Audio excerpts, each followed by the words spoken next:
está José Antonio Parejo Fernández, que es profesor titular de Historia del Pensamiento Político y director de la revista Andalucía en la Historia. También se encuentra con nosotros Eduardo Corona Pérez, de la Universidad de Sevilla, y coordinador del dossier Esclavos del debate historiográfico al gran público.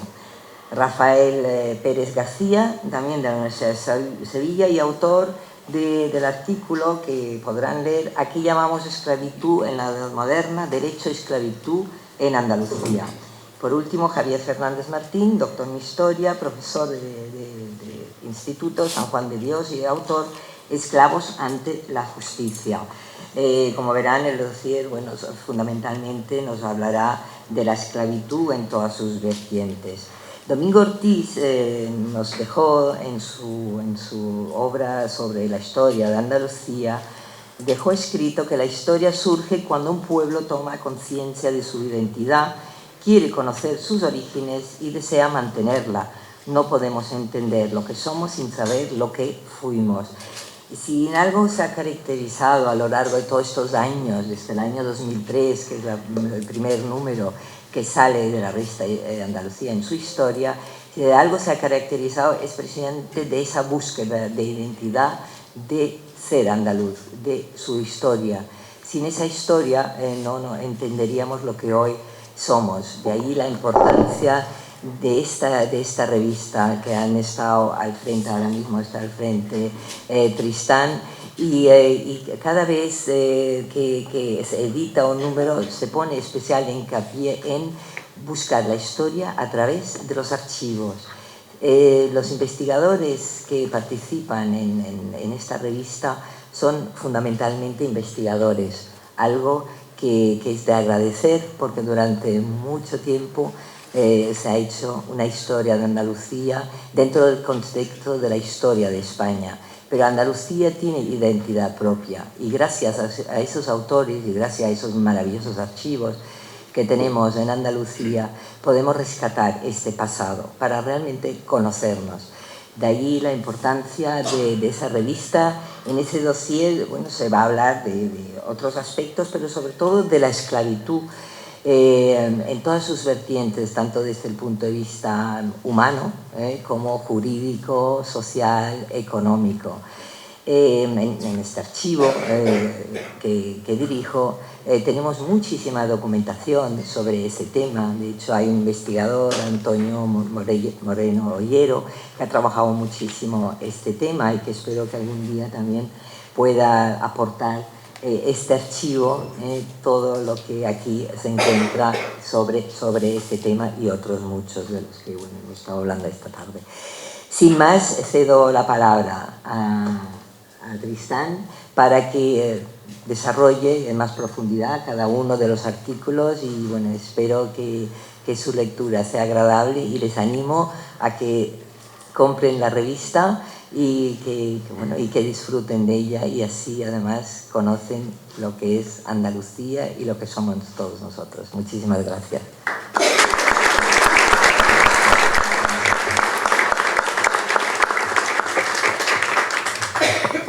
Bueno, muy brevemente, yo soy Tristán Bertiñez, director del Centro de Estudios Andaluces, Fundación Pública, dependiente de la Consejería de Presidencia, Interior, Diálogo Social y Simplificación Administrativa de la Junta de Andalucía. Para mí es un honor, como todas, porque cada vez que presentamos un número de Andalucía en la historia, una publicación que ya va por su número 84 y que empezó allá por el año, si no recuerdo mal, 2003, aunque yo no estaba, gracias a la iniciativa del entonces consejero, que precisamente está hoy aquí con nosotros, con Antonio Ortega, que entonces era consejero de Relaciones Institucionales de la Junta de Andalucía y que puso en marcha la fundación que me honro dirigir y promovió entonces lo que es el número de Andalucía en la historia. Una revista que gracias al esfuerzo de su director, de José Antonio Parejo, pero sobre todo también de todo el personal de la fundación, en especial de Alicia Marci y de otras compañeras, pues sacamos cuatro números al año con una revista de alta divulgación científica donde se cuenta de manera muy amena la historia de Andalucía. Y es una historia que tenemos que contar y que tenemos que poner luz sobre episodios que a lo mejor no conocíamos con tanto detalle o con profundidad, o que no nos habíamos parado a pensar que existían a lo largo de nuestro pasado. Y hoy estamos presentando precisamente uno de esos números, un número muy particular que tiene un dossier, que es, digamos, la parte central en lo que se centra el tema, aunque después hay otros artículos relacionados con otras temáticas, pero un dossier de un tema que hasta ahora en los 84 números anteriores no se había tratado en profundidad, y que, como estoy seguro que aquí los compañeros que me acompañan en la mesa son los realmente especialistas, pues son los que le van a tratar sobre ello. Le paso la palabra a José Antonio Parejo, director de la revista, para que pueda desgranar con profundidad cada uno de los artículos de esta revista. Muchas gracias.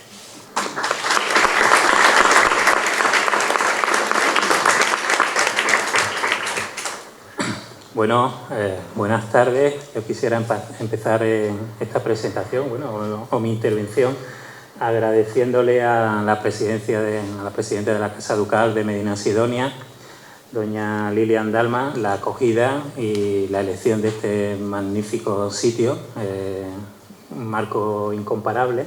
Ya habíamos hecho algunas actividades en la galería que está en la parte de atrás, ¿no?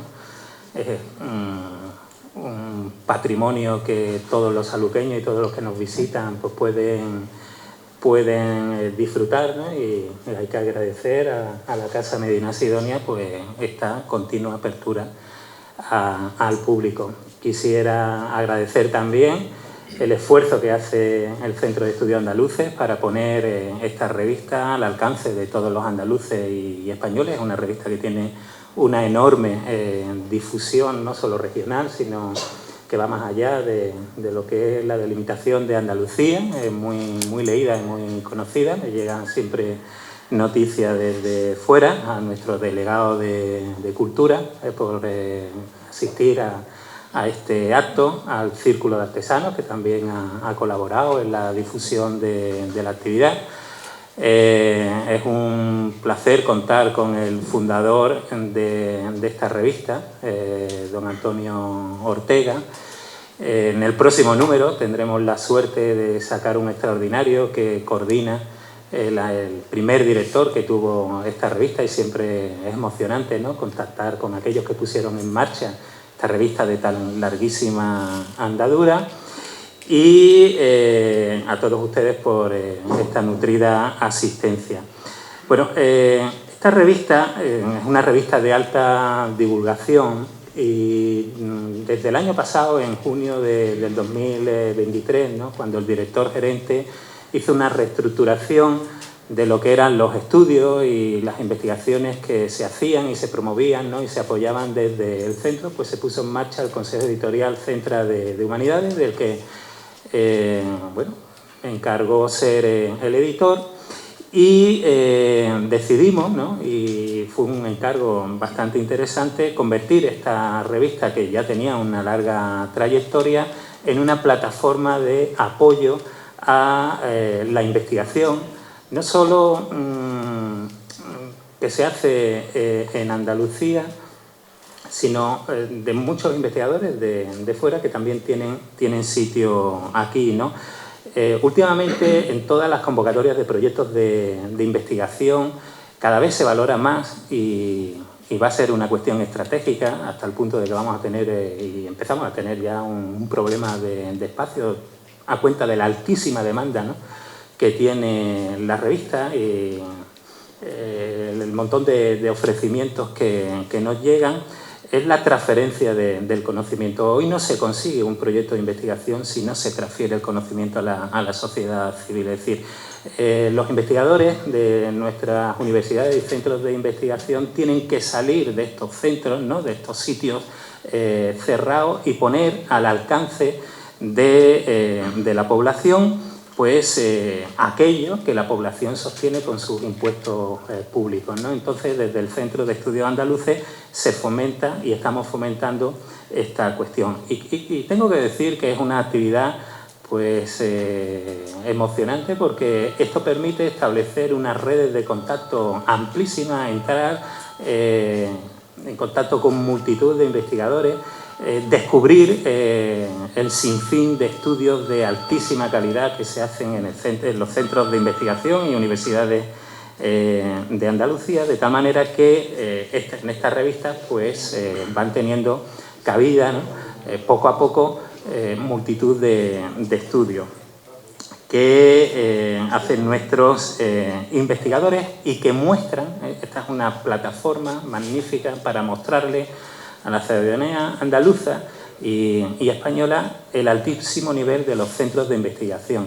Desde investigadores consagrados, desde catedráticos, titulares, a personal que viene empujando muy fuerte, jóvenes doctores e incluso, como ahora comentaré más adelante,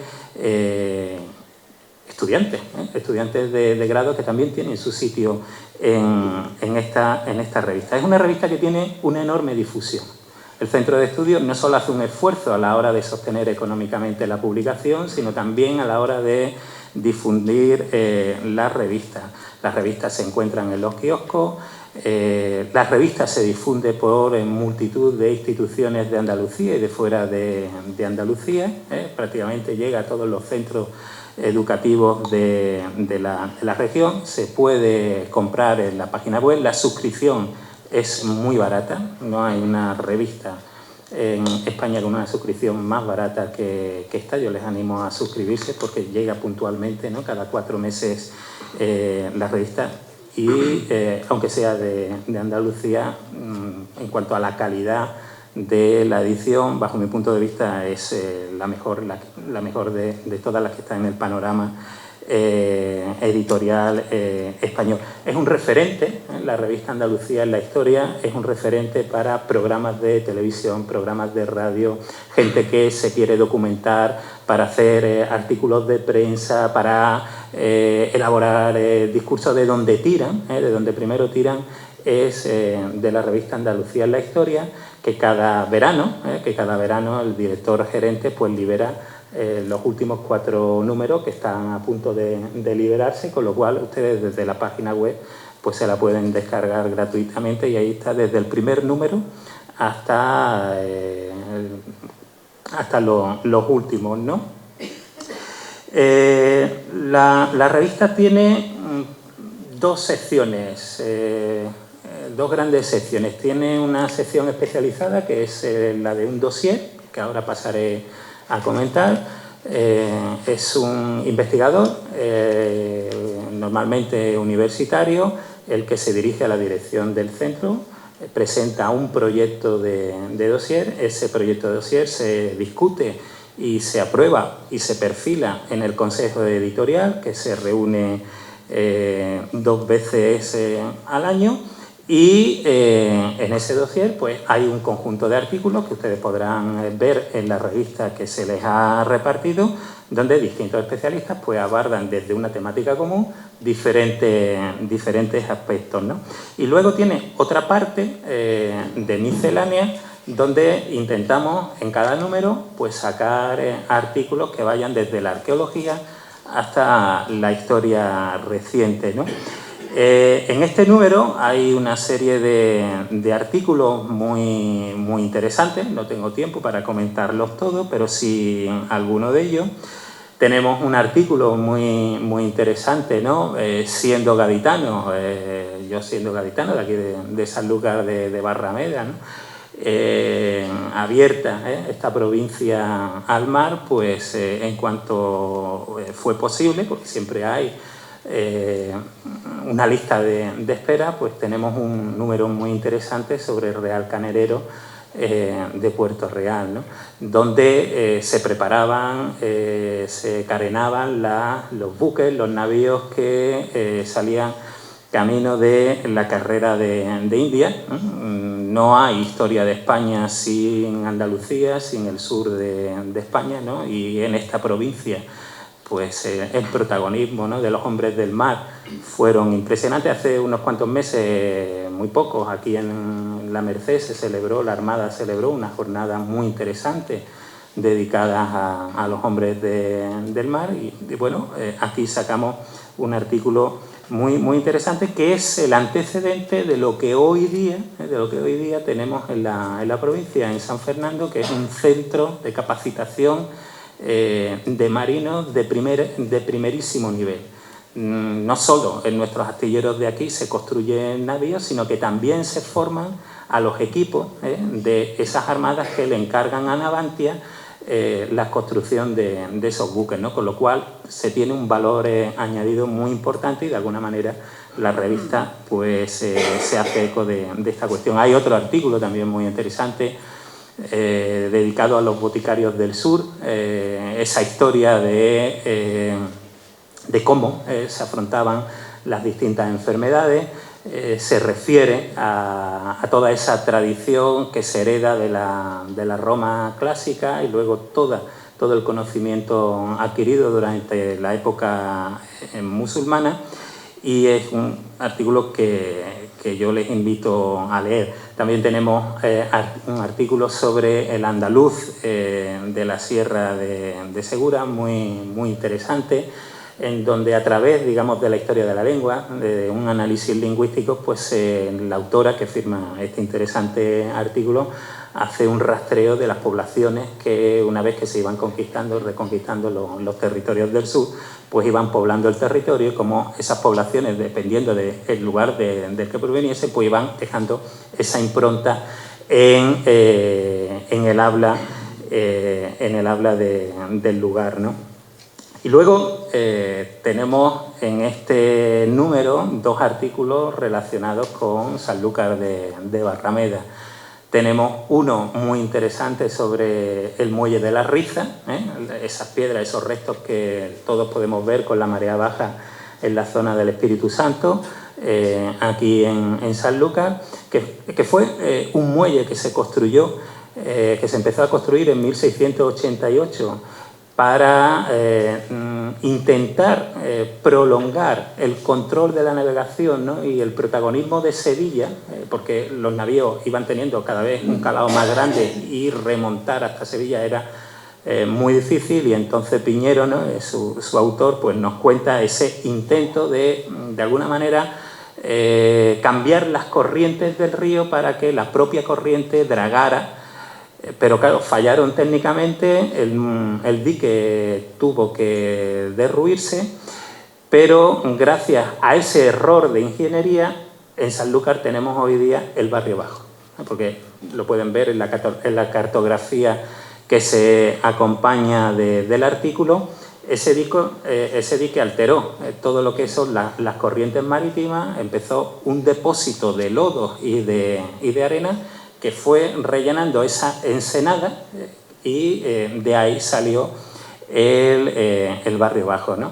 Y la construcción de ese paseo emblemático nuestro, ¿no?, que es la Calzada, pues es un paseo que se construye para volver a unir lo que es el casco histórico con la línea de costa, ¿no? Ahí es donde empiezan a aprovecharse los naves. Es un artículo muy interesante. Y el segundo, relacionado con Sanlúcar de Barrameda, pues es un artículo dentro de una nueva sección que hemos puesto en marcha en este número en la revista, que es Tu historia en H, que para que ustedes entiendan un poco la idea, es como lo que se hace desde el tiempo, desde los programas del tiempo meteorológico en Antena 3 o en La Primera, donde la gente manda sus fotografías, ¿no? Pues aquí lo que queremos es prospectar los tesoros ocultos que tienen los andaluces, y aquellos que nos conozcan o que tengan de alguna manera relación con Andalucía. Y el primero lo inaugura el club de baloncesto de nuestra ciudad, ADESA 80, donde se hace un breve recorrido desde los orígenes hasta la actualidad, ¿no?, viendo cómo ese baloncesto pues, se puso en marcha, no solo por los niños, sino también por las niñas ya en los años 80, es decir, los años 60. Los niños de los años 60 fueron los que luego protagonizaron y pusieron en marcha el club en 1980 y tienen ahí pues, una serie de fotografías en las que algunos de los presentes seguro que se reconocerán, ¿no?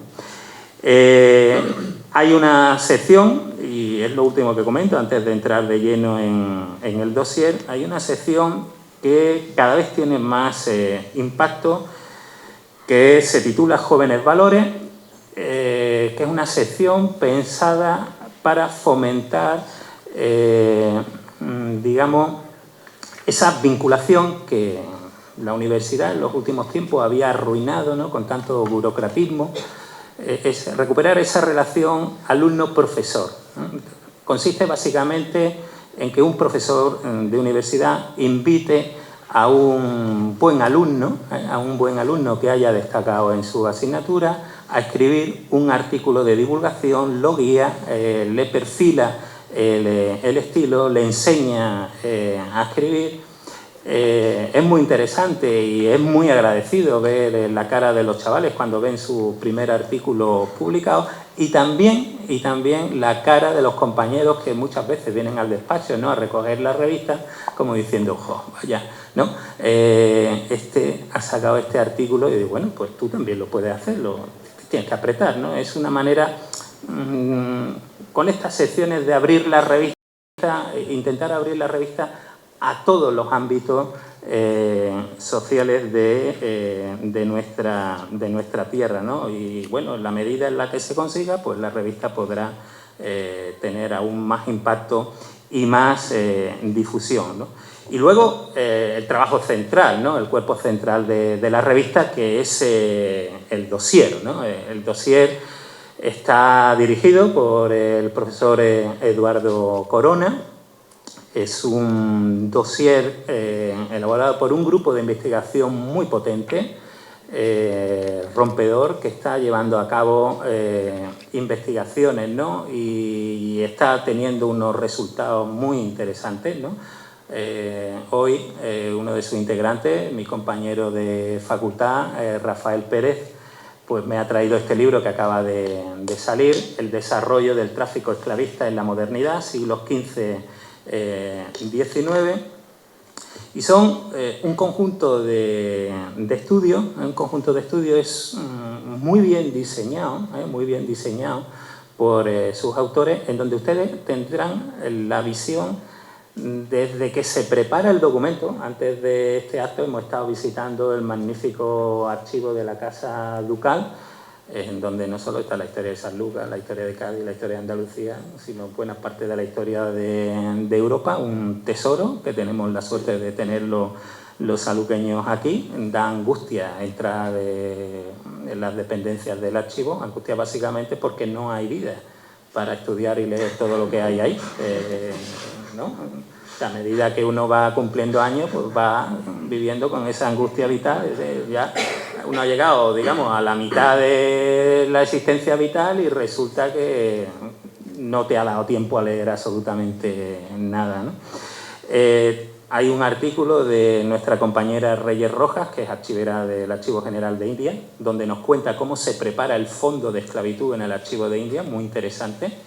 Los archiveros preparan la documentación y luego los historiadores llegamos, ¿no?, y trabajamos con esa documentación, hasta aspectos de la vida cotidiana, de la vida íntima de aquellos esclavos. Eduardo Corona, en un interesantísimo artículo, nos cuentan, ¿no?, cómo era la vida de aquellas esclavas, las tasas de fertilidad, por qué tenían más o menos hijos, cómo era, digamos, la relación con aquellos de los que dependían jurídicamente, es decir, los esclavistas. Luego le haremos alguna pregunta. Es un tema difícil, estudiar la esclavitud.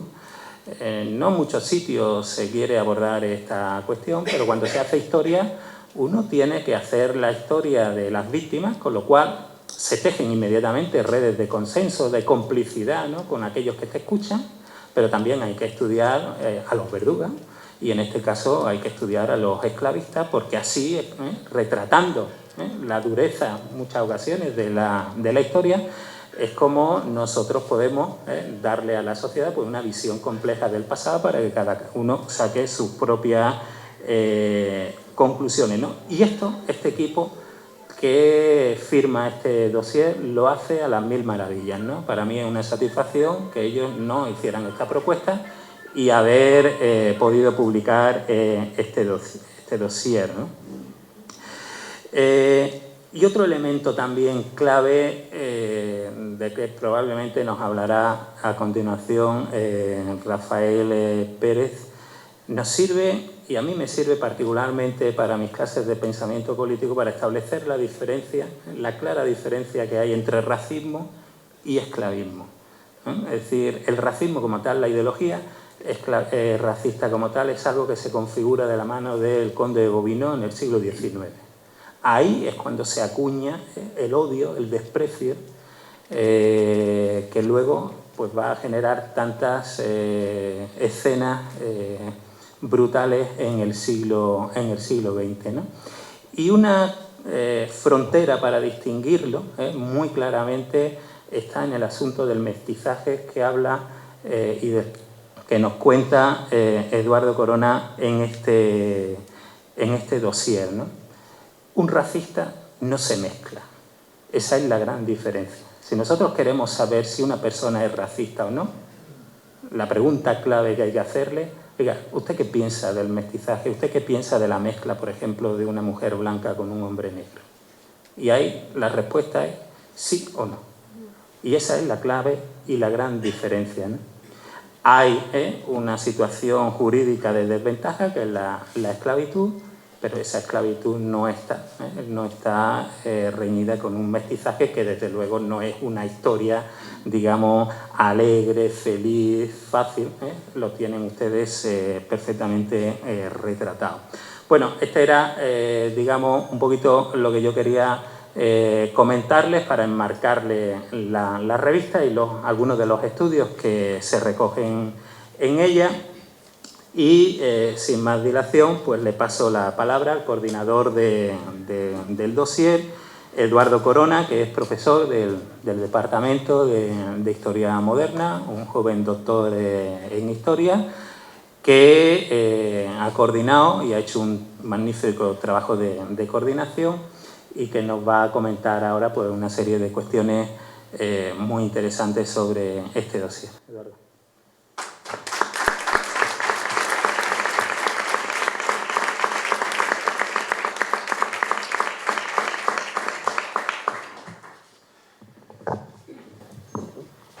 Bien, buenas tardes o buenas noches ya a todos los presentes. Muchísimas gracias a la Fundación por acogernos, a Tristán por el buen trabajo que está haciendo desde el Centra.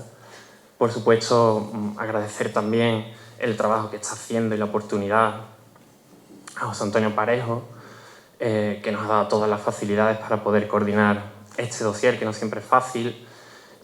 Quiero agradecer también al equipo de edición de la revista el magnífico trabajo que ha hecho de edición. Ha realizado un trabajo extraordinario en la maquetación y, por supuesto, quiero agradecer a mis compañeros, los participantes, que han realizado un trabajo magnífico con los artículos, que todos aceptaron la invitación y bueno, y que espero y deseo que todos podáis disfrutar, ¿no?, de la lectura de estos trabajos. Hoy día la esclavitud nos escandaliza, nos produce repulsión, nos horroriza, pero no siempre fue así. Las sociedades humanas han esclavizado a personas en todas las épocas y en todos los lugares del mundo. Andalucía no fue en este sentido una excepción.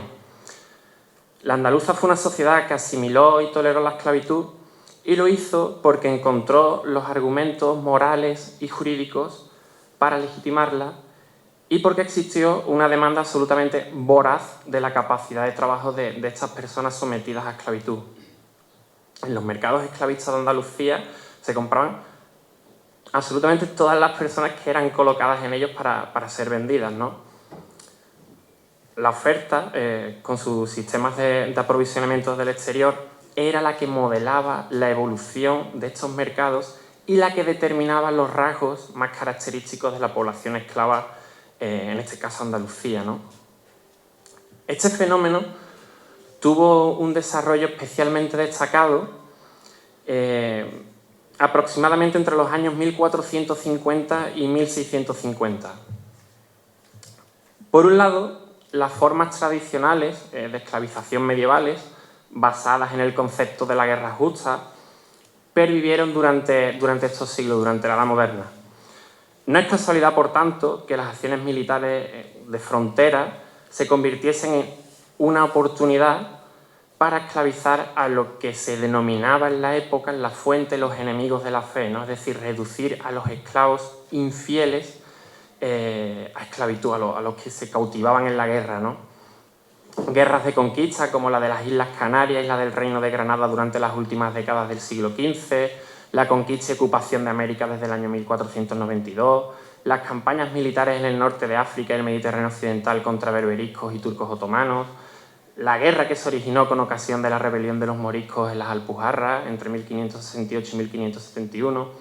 Todos estos eventos, conflictos bélicos, propiciaron un aumento siempre coyuntural del número de los esclavos colocados en los mercados andaluces, ¿no? Asimismo, también con carácter un tanto más extraordinario, porque dependían de los golpes de fortuna de los propios captores, ¿no? La piratería y las incursiones en los territorios de estos pueblos, ¿no? También servían para suministrar esclavos, ¿no? Para cautivar a gente y venderlas como esclavos, ¿no? Igualmente, y de hecho nos va a hablar Javier Fernández Martín, también existió un flujo más pequeño de esclavos procedentes de las posesiones españolas y portuguesas en las costas del Océano Índico y Pacífico. Pero, sin embargo, el hecho diferencial de esta época es el impacto de la trata negrera atlántica en lo que es la articulación, en los perfiles de la esclavitud en Andalucía. Ese es el hecho fundamental. Es una población fundamentalmente negra, aunque, como digo, también existían esclavos norteafricanos, esclavos moriscos, descritos en la documentación de color blanco. Es decir, era una población más heterogénea y más diversificada, tanto en sus procedencias como en su caracterización étnico-lingüística, de lo que en principio solemos imaginar y solemos relacionar este pasado, ¿no? Las implicaciones geográficas del Tratado de Alcácer-Toledo del año 1479, que serían matizadas un poco más tarde, en 1494, ¿no? Con el Tratado de Tordesillas, vincularon Portugal con las costas africanas, es decir, quedó bajo el ámbito de actuación de dominio de Portugal. Allí establecieron pequeñas factorías para la articulación del comercio y era allí donde embarcaban a los esclavos que, también contrariamente a lo que solemos pensar, hasta mediados del siglo XVI, el destino fundamental de estos esclavos del África subsahariana no era América, que todavía constituía un flujo secundario, sino en la península ibérica. Llegaban, como digo, fundamentalmente a Portugal, al puerto de Lisboa, los puertos algarvios de Lagos, Portimao y Tavira, y desde Portugal llegaban fundamentalmente por tierra a Andalucía a través de dos vías terrestres. Una que atravesaba Extremadura, ¿no? Pasando por mercados súper importantes en la época como Zafra, y otra que desde los puertos algarvios llegaba a Ayamonte, desde donde estos esclavos seguían penetrando hacia el interior andaluz, ¿no?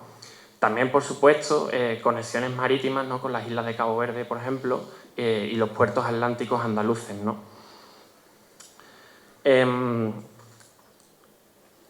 Para que se hagan una idea, en el año 1565, que coincide también en el tiempo con el máximo apogeo demográfico de este fenómeno en Andalucía, en Sevilla había unos 6.000 esclavos, algo más de 6.000 esclavos, lo que suponía, grosso modo, el 7% del total de su población. Si atendemos al arzobispado de Sevilla, que equivaldría hoy día a las provincias actuales de Sevilla, Cádiz, Huelva, la comarca de Antequera y municipios al sur de la provincia de Badajoz, se contabilizaron 45.000 esclavos, prácticamente el 10% del total de la población. Eso nos da una idea de la importancia del fenómeno. Era una minoría, pero una minoría muy significativa en la sociedad andaluza, ¿no? Por tanto, esta población esclavizada formaba parte del entramado social, económico, cultural de nuestro pasado, ¿no? De nuestra región. Claro, esto fue así hasta más o menos mediados del siglo XVII. El contingente esclavizado siempre mostró una tendencia a la pérdida de población. Esto se debió tanto por la posibilidad de la liberación de los esclavos, con la concesión de la Carta de Alorría, como por la incapacidad del grupo para renovarse de manera natural. Una de las formas de acceso a la esclavitud que estaban reconocidas en el derecho castellano era la transmisión de la condición jurídica por vía materna, es decir, las madres transmitían la condición esclava a sus hijos. Los recién nacidos de madre esclava nacían esclavos. Claro, esta reproducción, en principio, podríamos pensar que servía para acrecentar las posesiones esclavistas, para aumentar el tamaño de los dominios, ¿no?, esclavistas. La investigación nos dice justo lo contrario, que las esclavas tuvieron muy pocos hijos, muy pocos hijos. El impacto psicológico y también físico, evidentemente, de la captura, del viaje transatlántico en condiciones de hacinamiento y deshidratación en la bodega de los barcos, el desarrollo de una vida, además de esclavitud, el desarraigo que entraña la vida en el extranjero, ¿no? Pensemos que son gente que no habla nuestro idioma, ¿no?, evidentemente. Entonces, eso tuvo una repercusión muy negativa en la salud reproductiva de estas mujeres. Y claro, lógicamente también de sus hijos. Prácticamente la mitad de todos los recién nacidos que nacían morían en los primeros momentos de vida, la mitad, en torno entre el 40 y el 50%. Es decir, la tasa de mortalidad infantil en la población esclava era altísima, el doble que la registrada por la población libre. Claro, esto nos indica que el mantenimiento en el tiempo de esta población estaba completamente unido, vinculado a el abastecimiento exterior. Más o menos la población esclava andaluza se mantiene en alza hasta la década de 1620. Es ahí cuando ya la América española y también el Brasil empiezan a acaparar de forma masiva todo el tráfico negrero atlántico. Además, en 1640 se produce la sublevación de Portugal, es decir, una guerra con Portugal que, en relación a esta historia, significó la interrupción del envío de esclavos africanos hacia los territorios españoles, ¿no? Claro, si esta población no es capaz de renovarse de forma natural y se corta el flujo exterior, de llegada, de abastecimiento exterior, en prácticamente 2 o 3 generaciones esta población desaparece. Entonces, durante toda la segunda mitad del siglo XVII se asiste a una caída vertiginosa de esta población y prácticamente entrado el siglo XVII es un fenómeno muy menor ya, prácticamente en vías de desaparición en comparación a los periodos inmediatamente anteriores. Claro, esto lo sabemos porque hay una legión de historiadores que he investigado en los archivos y que publica.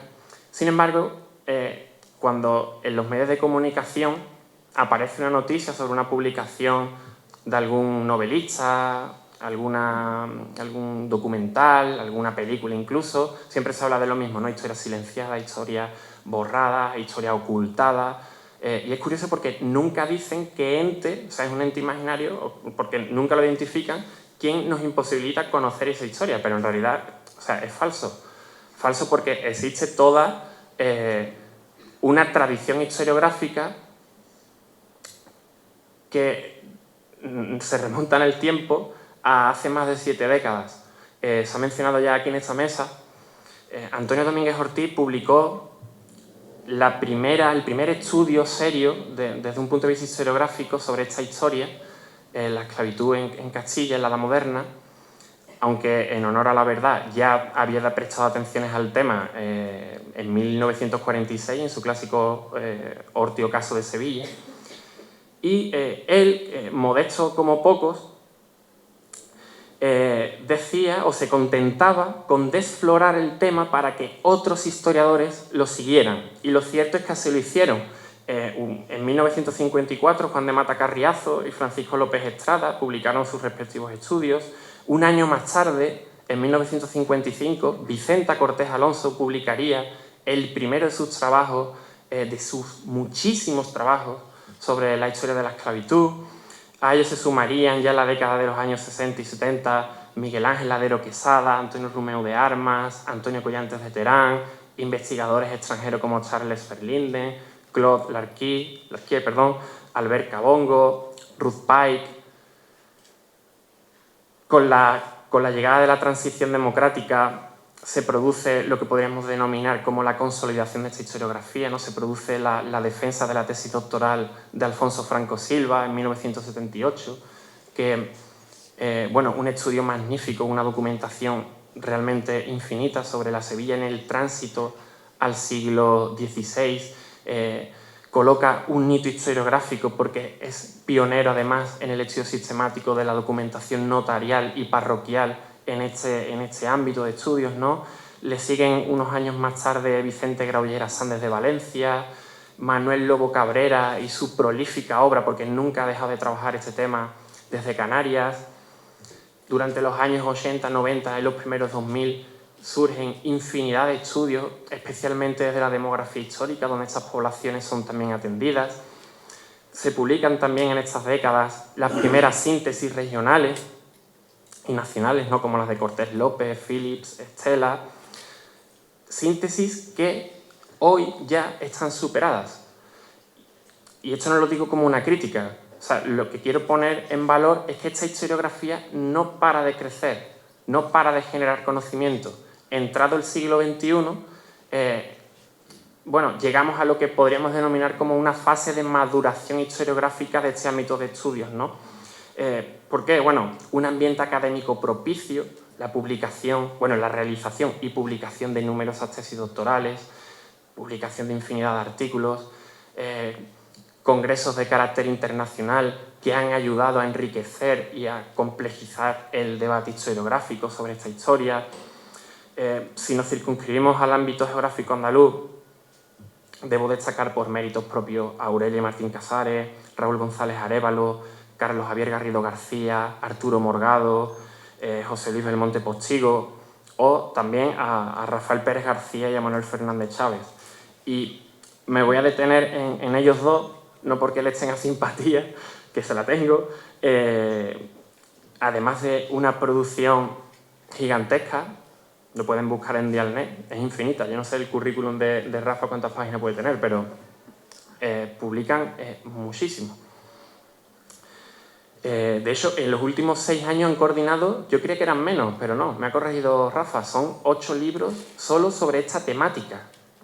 Solo sobre esta temática, 8 libros.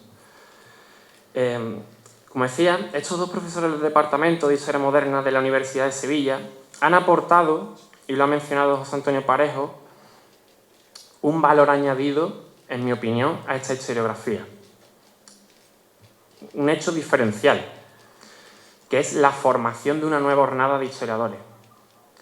Una formación que se ha desarrollado al calor de un proyecto de investigación que ya lleva 3 ediciones, Mercatrat, y la formación de historiadores en el sentido más amplio y canónico del término, es decir, rigor metodológico y, por supuesto, en las antípodas de cualquier tipo de anacronismo o visión moralista sobre el pasado, porque eso nos aleja de su comprensión. Como decía antes, esta historiografía no para de crecer, no para de generar conocimiento, tiene cada vez mayor presencia en el debate internacional y un buen retrato de esto que digo es la defensa de 4 tesis doctorales sobre diversos aspectos de la esclavitud en Andalucía durante los últimos 4 años. Esto nos da una idea de la potencialidad de este grupo, ¿no?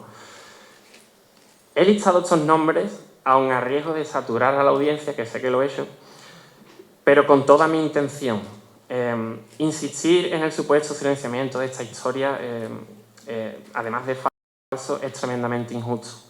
Los historiadores del presente, los que trabajamos hoy, caminamos sobre los hombros de quienes nos precedieron. Si hoy estamos aquí presentando este dossier que sintetiza cuestiones complejísimas de este pasado, gracias a los esfuerzos de investigación de un montón de personas que se han dejado la vida en los archivos históricos de esta región, que por cierto son absolutamente riquísimos y que merecen mayor reconocimiento también por la ciudadanía, porque tenemos auténticos tesoros patrimoniales. En definitiva, los historiadores reconstruimos el pasado a partir de una tradición historiográfica, que en este caso tiene ya siete décadas de historia. Claro, la pregunta es, bueno, si esta producción es tan ingente, tan importante, ¿por qué el gran público desconoce esta historia?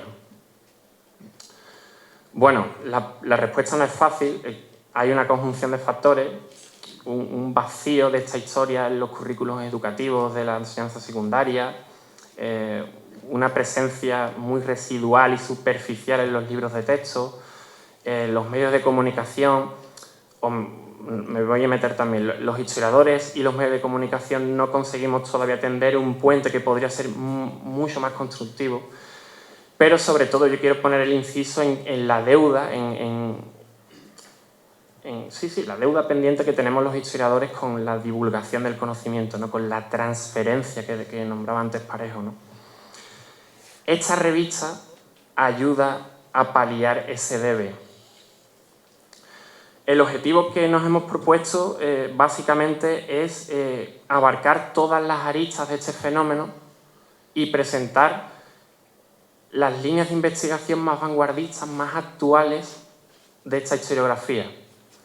Podrán encontrar desde análisis de la tradición jurídica y teológica sobre este fenómeno, análisis documentales como el que realiza Reyes García sobre el Archivo General de Indias, historias sobre familia y mestizajes, la resistencia, la lucha de estas personas en los tribunales de justicia, la vida de los esclavos en las galeras, un asunto desconocido, la reconstrucción de los mercados de esclavos de las ciudades y villas pequeñas de la Baja Andalucía, ¿no?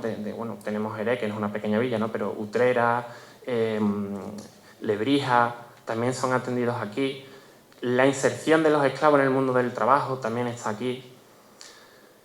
Es decir, mostrar una historia lo más completa y compleja posible, pero que sea entendible y que sea legible para todos los públicos y para que ayudemos a paliar, como digo, ese debe que tiene la historiografía con la transferencia del conocimiento. Y por mi parte, nada, espero que guste, que lo disfruten y que este sea el comienzo de algo más. Y muchas gracias.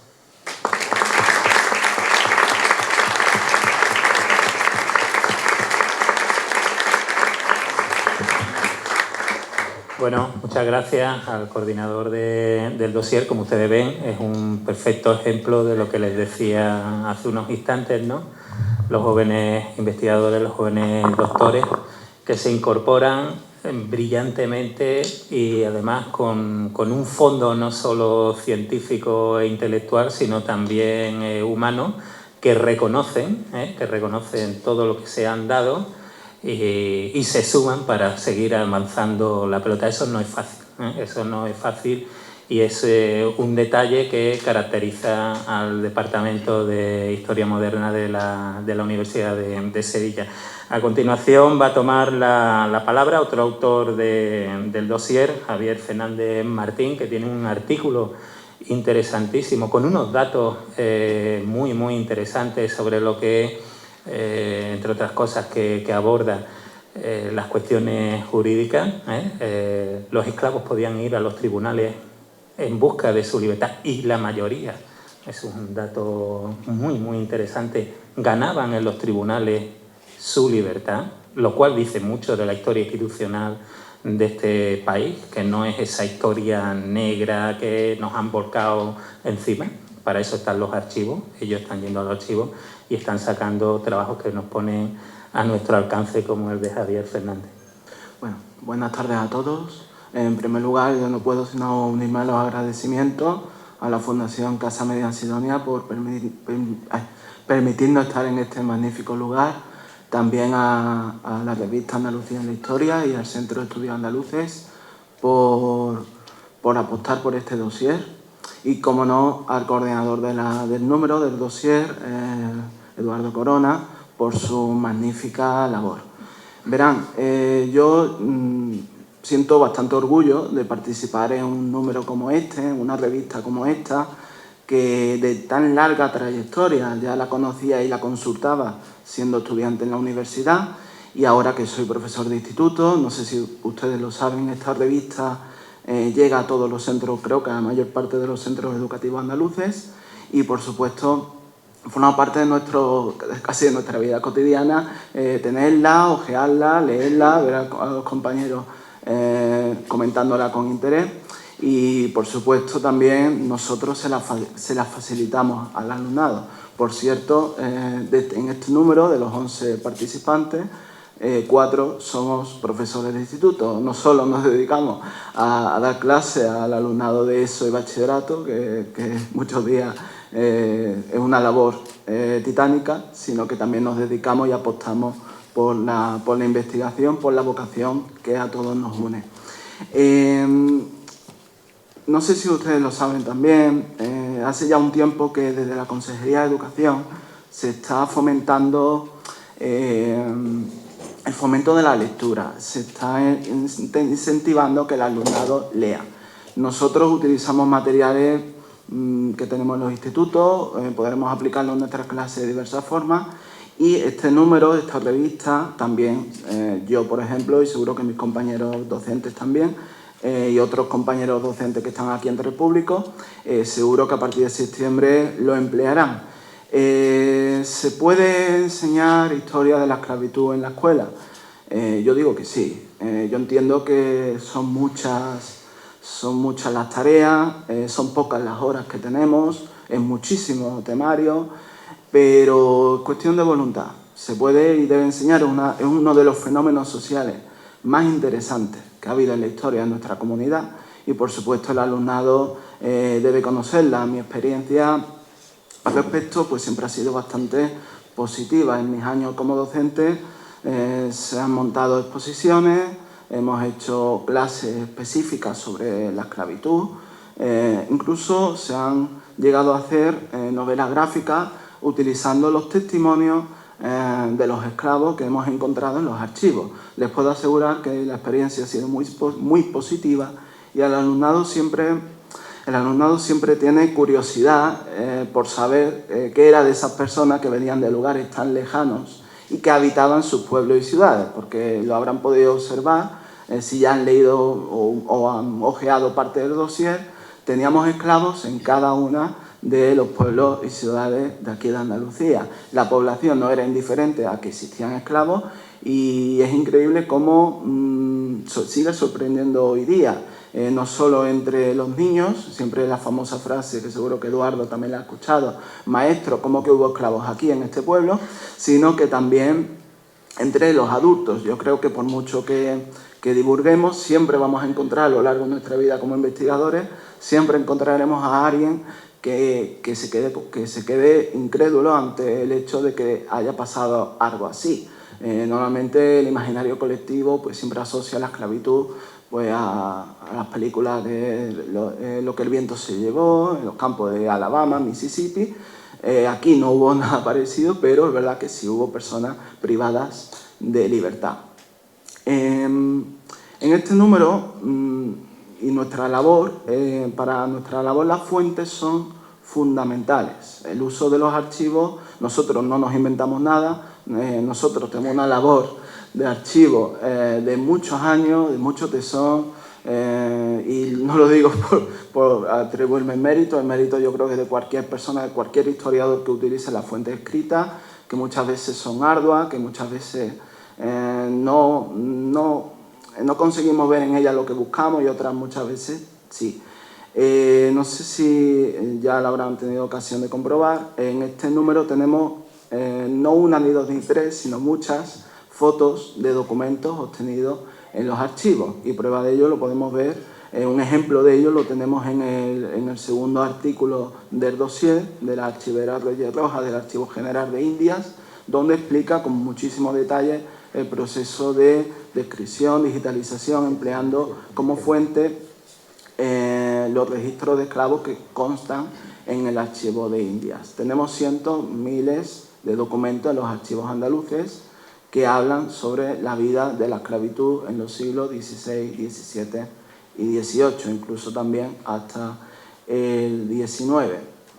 Un fenómeno que ya he dicho es bastante interesante, que empieza, que ha estado siempre presente en nuestra comunidad, pero que vive una nueva etapa, una etapa, digamos, de esplendor que durará hasta mediados del siglo XVII, después de en el contexto de la primera globalización que se lleva a cabo por españoles y portugueses, que se lanzan a buscar nuevos mundos, nuevos lugares, África, América, Asia, y llegarán esclavos de todas partes del mundo. Como bien analiza el profesor Fernández Chávez, tendremos una trata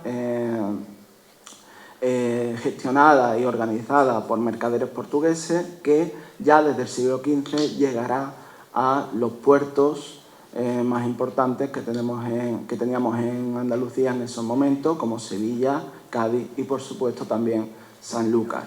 Esta trata va a provocar que a Andalucía vengan esclavos, como ya he dicho, indígenas americanos, que al principio serán esclavizados, canarios, pero también africanos, negroafricanos, e incluso esclavos indios de la India, que forman parte de la India de Portugal, de la actual India, Bengala, e incluso también, cosa que no deja de sorprender, incluso esclavos procedentes del lejano Japón. Ya la esclavitud, desde un primer momento, ya fue cuestionada, como habla el profesor Pérez García en su artículo. Tenemos ya debates, tenemos ya condenas por parte de personajes tan famosos que a todos nos suenan, como Fray Bartolomé de las Casas. La esclavitud es tolerada, es una institución, pero no estuvo exenta de críticas.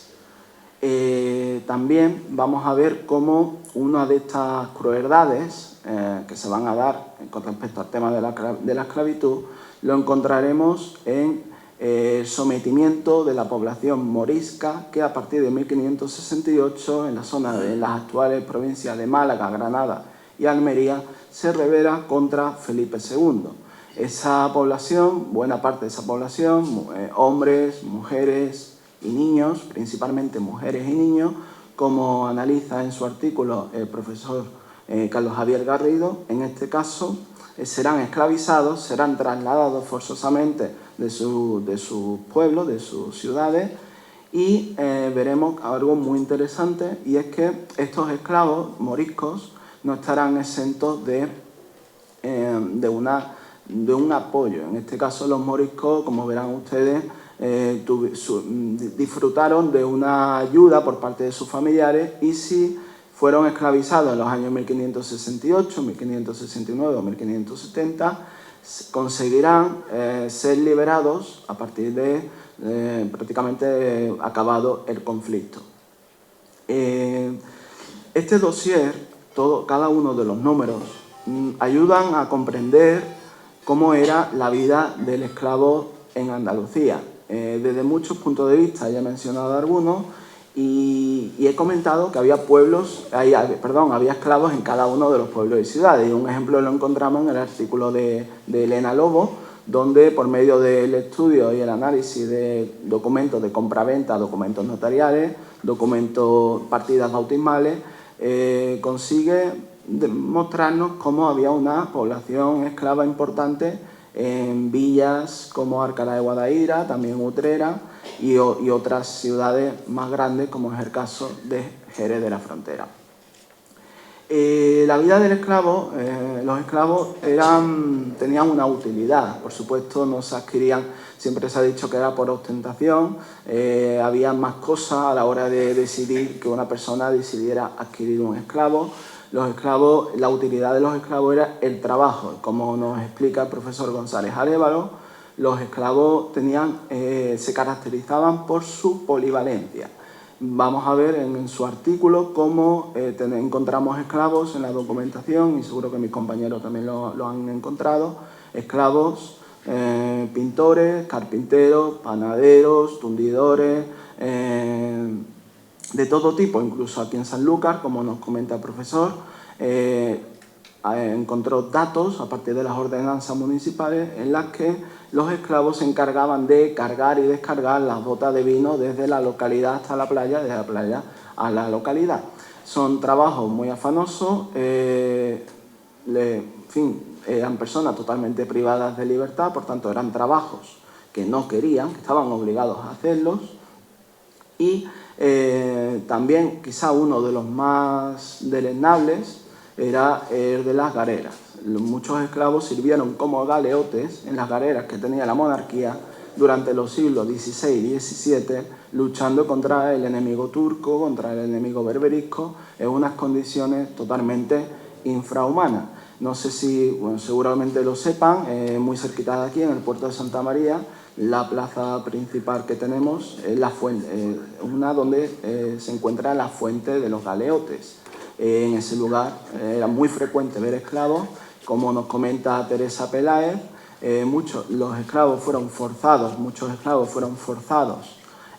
por diversos delitos cometidos o vendidos por sus anteriores propietarios a servir en las galeras, y no ya solo tuvieron que sufrir su condición, sino también una de las peores tareas que podía desempeñar cualquier persona en la Edad Moderna. Tenemos que la vida del esclavo era compleja y ardua, y un ejemplo lo hallamos en las dificultades que estas personas tenían para tener una familia. Como nos apunta Eduardo Corona, muchísimos esclavos fueron obstaculizados sus intentos de casarse por parte de los propietarios, a pesar de que estaba en su derecho, porque los esclavos tenían muchísimos deberes, pero también algunos derechos, y uno de esos derechos que tenían era el de casarse. Y también eso conllevó también la disminución del número de la población esclava. Pero también en ese contexto que nos explica Eduardo, es muy interesante, como él ha dicho, las dinámicas de mestizaje, esa sociabilidad que tenían los esclavos con su entorno. Ahora después comentaré en el caso de mi artículo cómo los esclavos, por ejemplo, a la hora de buscar a la justicia, a la hora de denunciar a sus amos, tuvieron ayuda de las personas, de sus vecinos, de amistades, de familiares también, para poder llevar a cabo sus propósitos. Y un ejemplo también de esta sociabilidad bastante llamativo, y que seguramente muchos de ustedes conozcan, sean las hermandades y cofradías de esclavos. Quizá la más famosa que tenemos es la Hermandad de los Negritos de Sevilla, pero como nos indica Joaquín Rodríguez en su artículo, no solo hubo esa hermandad, no solo estuvo esa hermandad, que hoy sigue con el mismo nombre, sino que también hubo hermandades, cofradías de negros, de mulatos, aparte de Sevilla. Encontramos casos de estas cofradías en Jaén, las encontramos en Cádiz, en Vejer de la Frontera. Son muchos los lugares donde los esclavos pudieron asimilar la cultura, una cultura totalmente extraña para ellos. Los esclavos, ¿cómo podían escapar de su condición? Podían escapar de muchas formas, utilizando la vía ilegal o la vía legal. La vía ilegal, que seguramente, bueno, cualquier persona pensaría que es eso, porque no habría otra cosa, sería la fuga. Si un esclavo veía que no podía escapar de su condición, optaba por la huida. Y hubo muchos que huyeron, bien a Portugal, o muchos, sobre todo los esclavos berberiscos, al norte de África. Son frecuentes, nosotros en la documentación, frecuente encontrar muchísimos testimonios de las autoridades de las ciudades costeras de Andalucía quejándose por la falta de medios que tenían, porque los esclavos berberiscos, que se utilizaba como mano de obra prácticamente gratis en las costas, en las ciudades, en los cultivos que se daban en las costas de Málaga, como los esclavos huían en grupos organizados y ya se les perdía totalmente de vista atravesando el mar de Alborán. Por supuesto, hemos dicho que esa es la vía ilegal.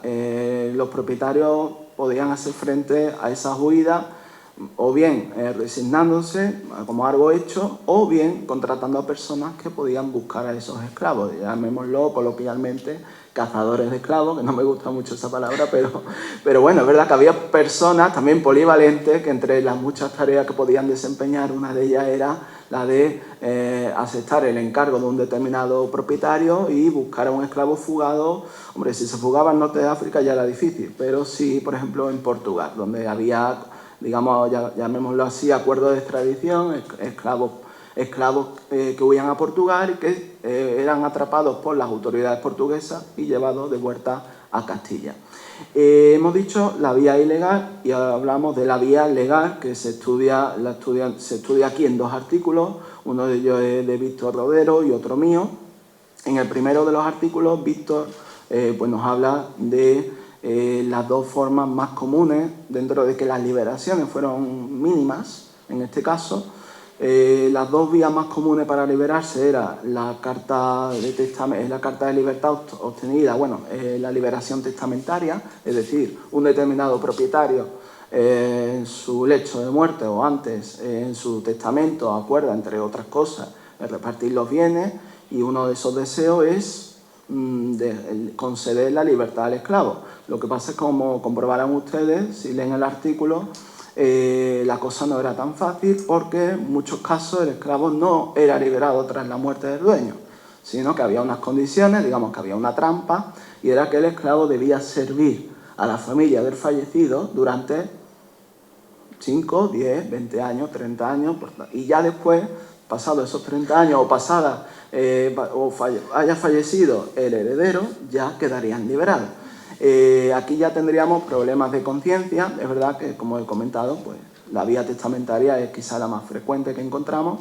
Y luego está la carta de libertad, es decir, los esclavos podían trabajar por su cuenta e ir pagando a sus propietarios una determinada cantidad hasta conseguir liberarse. Normalmente era el precio de que habían pagado los propietarios por ellos. Y luego tenemos otra vía legal muy interesante, que es la vía de la justicia. Nosotros, frente a esa imagen de que el esclavo es un ser pasivo, que sufría constantemente, que no tenía movimiento alguno, que estaba prácticamente bajo la losa del propietario, vemos cómo la documentación nos indica que los esclavos en la España de los siglos XV, XVI, XVII, XVIII y hasta el XIX, muy poquito antes de que se aboliera la esclavitud en España, los esclavos podían acudir a los tribunales normalmente, y lógicamente también, como comprenderán ustedes, sin el permiso del amo, y demandaban a su amo impugnando su condición, diciendo pues que ellos eran esclavos y que fueron adquiridos ilegalmente. Eso pasaba también mucho con los moriscos. Y ya no es sorprendente que un esclavo, que una vez que demandaba a su propietario, quedaba protegido totalmente por la justicia. Es decir, tenemos casos de propietarios, de amos, que intentan vengarse de ese esclavo litigante, de ese esclavo que les pone una demanda judicial, vendiéndolo, sometiéndolo a malos tratos, pero ya en esos actos estaban contraviniendo las leyes y podían ser objeto de fuertes multas. Encontramos que no solo sorprende eso, sino que también sorprende que estos esclavos, como ha comentado también el profesor Parejo, estos esclavos ganasen los pleitos. Es decir, prácticamente el 90% de los esclavos que acudían a la justicia, un acto muy valiente, y yo estoy hablando esclavos, pero también cuando digo esclavos y esclavas, para no cansarles a ustedes. Buena parte de estas personas que acuden a la justicia eran esclavas con sus hijos, con 2, con 3 hijos, lo cual era algo muchísimo más meritorio. Pudieron escapar de su condición, acudir a la justicia, ganar un pleito y convertirse en libertos, con todos los derechos que podría tener cualquier otra persona. Tenemos en este aspecto en los tribunales en buena parte de los tribunales existentes en Andalucía, locales, señoriales, y también en las más altas instancias, como era la Chancillería de Granada. En definitiva, tenemos un dossier bastante completo. Yo creo, no sé si mis compañeros estarán de acuerdo conmigo, yo creo que esta es una de las obras divulgativas sobre la esclavitud más importantes que ha habido, sobre la historia de Andalucía más importantes que ha habido. Hablamos de hecho el título es Esclavos del debate historiográfico al gran público. El gran público también pueden ser personas interesadas, como ustedes, personas interesadas en un fenómeno, ya lo digo, muy interesante, pero también dentro de ese gran público no debemos olvidar que contamos con el alumnado que muchas veces está deseoso, de verdad lo digo, deseoso de conocer cosas que nunca antes había oído hablar. Y todo esto en el contexto pues, de un proyecto de investigación que lleva desde 2016, como ha comentado Eduardo Corona, bastante prolífico.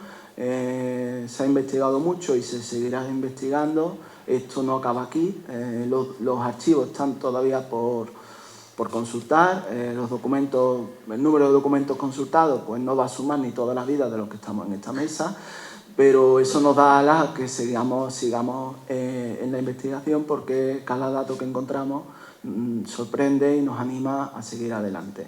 Sobre esto que comento, pues ya el profesor Pérez García les hablará con más detalles sobre el futuro que tiene el proyecto en el que nos encontramos. Muchas gracias.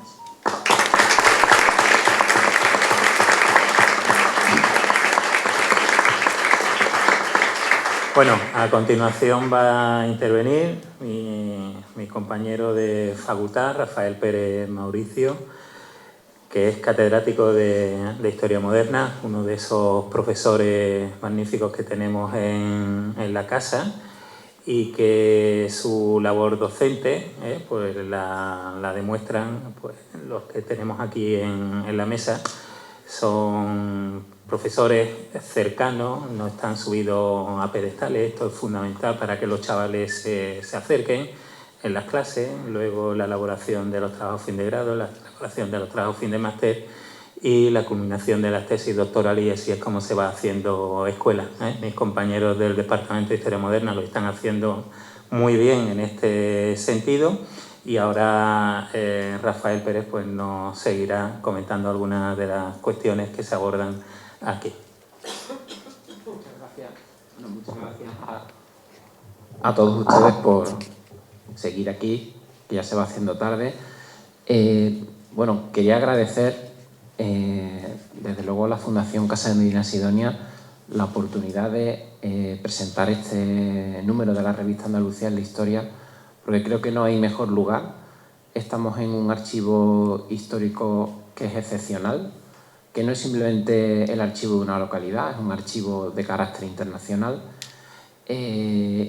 Y quiero hacer hincapié en eso y luego lo voy a hacer un poquito más, porque si los historiadores podemos escribir la historia y no inventárnosla, es precisamente porque existen los archivos. Y por eso los archivos para nosotros son lugares sagrados en realidad, pero son lugares fundamentales para un país democrático, y luego hablaré muy brevemente sobre eso.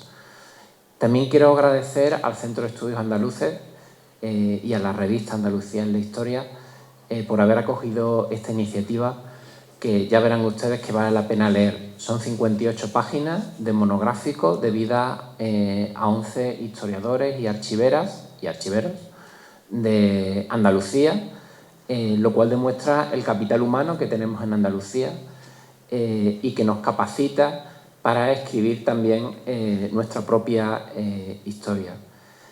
Y quiero referirme a la revista Andalucía en la Historia que tienen ustedes, porque es una revista que no tiene nada que envidiarle, y lo digo con total sinceridad, a ninguna otra revista tipo National Geographic de historia u otras que uno puede encontrar en los kioscos. Es más, me atrevería a decir que desde el punto de vista científico, pues sonar feo que yo lo diga, pero es bastante superior. Si ustedes la hojean, la calidad además es magnífica, Y por eso creo que es un valor para Andalucía que exista esta revista. Es un valor y una riqueza que ojalá dure otros 20, no, otros 200 años. Este monográfico sobre historia de la esclavitud en Andalucía, que puede parecer un tema un poco raro, de alguna forma deriva de lo que en la Universidad de Sevilla y en concreto en el Departamento de Historia Moderna hemos venido trabajando mucho tiempo. De hecho, ya en los años 80, los que fueron mis maestros se preocuparon de estudiar este tema. Y yo llegué más tarde, yo empecé en el año 2003, es decir, hace 20 años, a estudiar este tema. Y tengo que decir que es un tema que en un principio no me interesaba. Yo investigaba otros asuntos y me lo encontré en el archivo. Me lo encontré en el archivo, lo voy a decir, estaba en paro, se había acabado la beca, así que trabajaba de esclavo, literalmente, para otras personas. Y entonces me empecé a encontrar documentos de esclavo con otro amigo, que no está aquí, que es el profesor Fernández Chávez, que también estaba esclavizado como yo. Y dijimos, ¿y esto qué curioso, ¿no? Y era un documento, otro documento, otro documento. Y entonces empezamos a estudiar aquello, ¿no? Aquello que empezó casi como un entretenimiento, curiosidad, bueno, se ha convertido en la ocupación de los últimos 20 años, de un proyecto de investigación financiado desde el año 2016 por el Ministerio de Ciencia, por colaboraciones con diversos proyectos, tanto españoles como de otros países, por la realización de multitud de congresos, de jornadas, tanto en España como en otros países, la publicación de 8 libros y de otras muchas cosas en las que han participado más de 100 investigadores de Francia, de Alemania, de Italia, de Portugal, por supuesto de España, del Reino Unido, de Estados Unidos, de México, de Brasil, de Argentina, de Bolivia, de Colombia, de Chile, de forma que creo que podemos decir que hemos conseguido convertir a la Universidad de Sevilla, nuestro departamento, en un referente en los estudios sobre historia de la esclavitud a nivel mundial. Esto no lo digo para vanagloriarme, lo digo, bueno, porque es un trabajo que hemos intentado hacer lo mejor posible, y lo mejor posible desde el punto de vista científico. Y por eso verán ustedes, lo decía Javier, que en este monográfico hay muchas imágenes y también hay muchas imágenes de documentos de archivo. Podrán ver una carta de Alcorría, que ahora explico, una carta de libertad. Hay una foto, la pueden leer. Es verdad que está en letra del siglo XVI, pero la pueden leer. Y hay muchos otros documentos donde uno puede encontrar, ¿no? Hay una carta de Alcorría de una esclava de color blanca. Todo eso está aquí, ¿no? Y hay muchas imágenes, como esta portada y esta contraportada, que de alguna forma nos reflejan la diversidad de situaciones en las que una persona en esclavitud podía estar, ¿no? La primera es una imagen que ya existía en la España del siglo XV y XVI, que es la de un esclavo montado en un borrico, tocando el tambor. No lo hace por capricho, lo hace porque posiblemente está abriendo una comitiva de alguien más importante y va abriendo paso, va llamando, y va bien vestido. Este es un esclavo, lleva buena ropa, lleva un sombrero con una pluma, lleva calzado, pero si miramos el que está en la contraportada, pues es un esclavo que solo lleva un zapato. No sé si se han fijado ustedes, en el otro pie no lleva zapato. Este lleva una cadena, el otro no llevaba cadena. Fíjense que la cadena, como está cargando un saco, la cadena se la han quitado de un pie y se la han puesto al cinto para que pueda andar. Por la noche posiblemente, para que no se escape, se la van a poner en el otro pie. Los pantalones pues están rotos. Es una persona obviamente en una situación pues mucho peor de la anterior. Pero si además ven las letras que hay escritas tanto en la portada como en la contraportada, verán que no se entienden. Y no se entienden porque lo que está escrito ahí está escrito en alemán. Estos dibujos los hace un viajero alemán que pasa por Andalucía, Christoph Weiditz, hace 1520 y tantos. Pasa por aquí y bueno, pasa por muchas partes de España, y va dibujando los trajes de la gente. Y cuando llega aquí ve esto y le llama la atención y lo pinta. Y gracias a eso tenemos estas que son verdaderas fotografías que nos ayudan a ver lo que era aquello. Esto lo digo porque para los historiadores, y esto es un valor de este monográfico, para los historiadores las fuentes históricas son lo que nos permiten hacer historia. La historia no es cuestión de opiniones, de partidos políticos, de ideologías, no. La historia, como cualquier disciplina científica, es cuestión de conocimiento.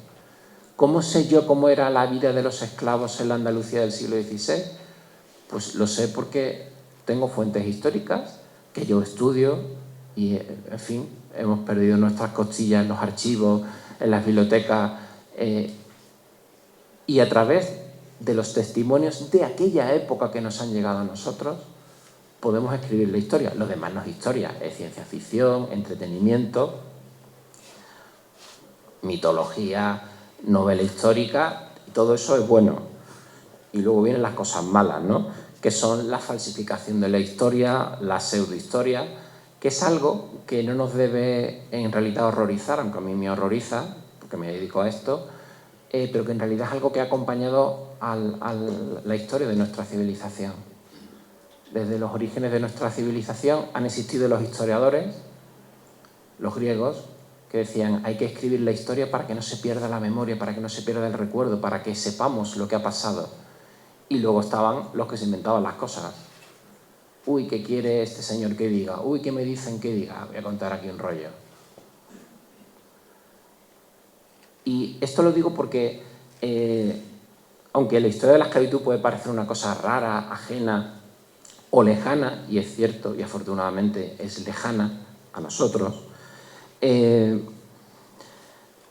hoy día existe una corriente académica, política, incluso si queremos, muy importante, fundamentalmente basada en universidades o centros de investigación del mundo anglosajón, que está creando lo que yo creo que se puede denominar una nueva o segunda leyenda negra, que tiene una enorme potencia mediática y económica, sin ninguna duda, mucho más que nosotros, que se apoya sobre los elementos centrales de la antigua leyenda negra, que nunca ha muerto, y que, bueno, por una serie de cuestiones, tiene a España y especialmente a Andalucía, por esta cuestión de la esclavitud, en el centro de ese nuevo relato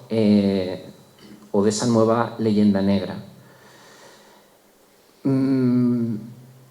La expresión leyenda negra aparece a finales del siglo XIX y la utilizan algunos escritores españoles que escriben entre finales del XIX y principios del siglo XX, Emilia Pardo Bazán, Vicente Blasco Ibáñez, y hay un escritor español, un historiador, en realidad era una especie de diplomático sabio que hablaba más de 20 idiomas, que se llamaba Julián Juderías, que en 1914 escribe un librito famoso que se publicó muchas veces, en 1914, Julián Juderías, La leyenda negra. Y en ese libro, bueno, Julián Juderías dice muchas cosas, pero dice dos que quiero recordar aquí. La primera dice que la historia de España, dice literalmente, la han escrito los extranjeros. Esto lo dice él para quejarse de que, bueno, por los motivos que sea, en parte por desidia, los españoles no han prestado suficiente atención a escribir la propia historia de España, ¿no? Y él cita a uno de los grandes historiadores y juristas españoles de la primera mitad del siglo XX, que es Rafael Altamira. Rafael Altamira es el primer gran luchador contra la leyenda negra, murió en el exilio, murió en México, no le fue bien finalmente, y él hablaba bueno, de estudiosos extranjeros, ¿no?, que con espíritu de secta y de partido simplificaban, reducían el pasado histórico de España a algo grotesco y además algo excepcional, algo raro, algo extraño, algo fuera de lo común, fuera de lo que pasaba en el resto del mundo civilizado, fuera de Europa. Ese es el segundo elemento central que señala Julián Juderías de la Leyenda Negra. Dice, la suposición hecha por estos autores de que esos hechos, dice literalmente, se produjeron única y exclusivamente en España. Esto lo digo porque podría parecer o se podría generar la idea, y nos ha pasado, Eduardo lo puede decir, muchas veces cuando hemos ido a congresos, hemos coincidido con otras personas en otros lugares, de que al contar esta historia estamos contando algo negro o algo exclusivo de Andalucía. Y no, en realidad los historiadores, cuando contamos la historia, claro, seleccionamos un territorio, un periodo en el tiempo y hablamos de eso. Pero, ¿por qué? Porque no podemos hablar de todo, obviamente, es imposible, no tengo tiempo, no me da la vida. Pero cuando hablamos de la historia de la esclavitud, en realidad estamos hablando de la historia de la humanidad. La esclavitud ha existido siempre. Cuando digo siempre, es siempre. Los primeros códigos legales, las primeras leyes escritas que conocemos fueron escritas en Sumeria entre el año 2400 a.C. Y siguientes. Son leyes de las ciudades de Lagash y de la ciudad de Ur. Estas leyes, que son las más antiguas que conocemos, en los orígenes de la civilización, de la escritura, una de las cuestiones que más se encargan de regular es precisamente la esclavitud. ¿Qué se puede hacer con el esclavo? ¿Qué pasa cuando se fuga? ¿Quién puede ser su amo? Etcétera, etcétera, etcétera, etcétera. ¿Qué hacemos nosotros aquí? Bueno, pues básicamente es centrarnos en Andalucía, en un periodo de la historia donde Andalucía se convierte literalmente en el centro del mundo y de la economía mundial, y contar este trocito de una historia que es mucho más larga. Y no descanso más. Muchas gracias por su atención.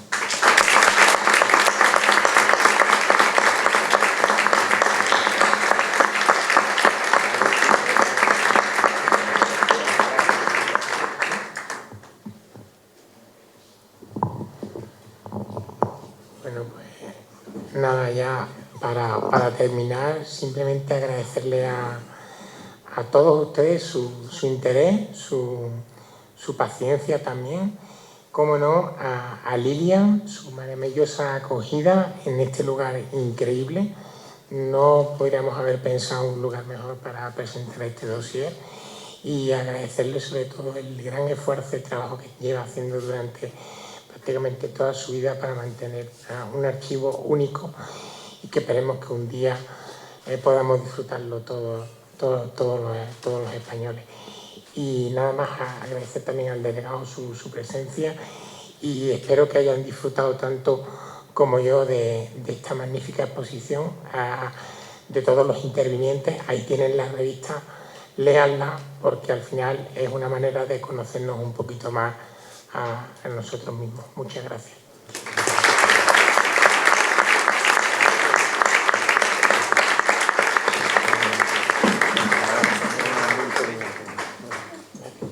Nosotros.